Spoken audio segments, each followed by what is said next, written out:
2 दिन की बारिश और आंधी ने हरियाणा के जीटी रोड बेल्ट के कई जिलों में कहर बरपाया। मंडियों और खेतों में पड़ी गेहूं और सरसों की फसल को कई जगह बहुत नुकसान हुआ है। हजारों क्विंटल गेहूं भीग गया और खेतों में पककर खड़ी फसल जमीन पर बिछने से किसानों के चेहरे पर चिंता की लकीरें हैं।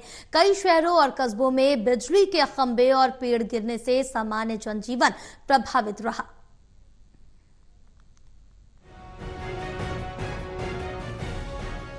पानीपत समेत प्रदेश के जीटी रोड बेल्ट के कई जिलों में शुक्रवार शाम को आई तेज आंधी और बारिश ने मंडियों में पड़ी गेहूं और सरसों की फसल को नुकसान पहुंचाया।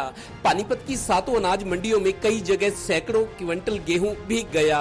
वो किसान नुकसान से बच गए जिनकी फसल मंडियों में सरकारी एजेंसियों ने खरीद ली।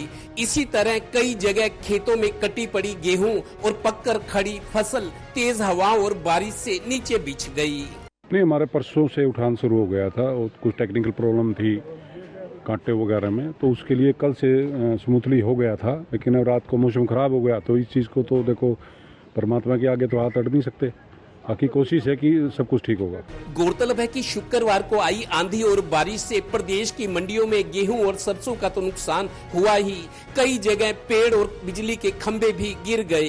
किसान का मन दुखी इसलिए होता है कि जब फसल पककर मंडियों में जाने को तैयार होती है तो मौसम की मार सामने आती है। नॉन मंडी में जो माल पड़ा है वो भी भीग गया, उठान हो नहीं रहा। सरकार इसकी तरफ ध्यान नहीं दे रही। खरीद तो लिए लेकिन उठान नहीं होगा। किसान मंडी में कहाँ डर लगा कनक को, मान ले मौसम भी ठीक हो जाता है तो उठान तो नहीं हो रहा ना, इसलिए सरकार ने इस ओर ध्यान देना चाहिए। नुकसान हुआ है ज़्यादा, हाँ नुकसान बहुत ज़्यादा। नुकसान में तो कोई छेड़े नहीं। प्रदेश के कई जिलों में लगातार 2 दिन की बारिश का असर ये रहा कि पेड़, बिजली के खंभे और दुकानों के बाहर टंगे बोर्ड नीचे जा गिरे। 50 किलोमीटर की रफ्तार से चली आंधी और हवा ने बहुत डराया।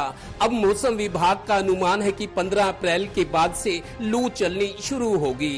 पानीपत ब्यूरो से डिम्पी मल्होत्रा की रिपोर्ट।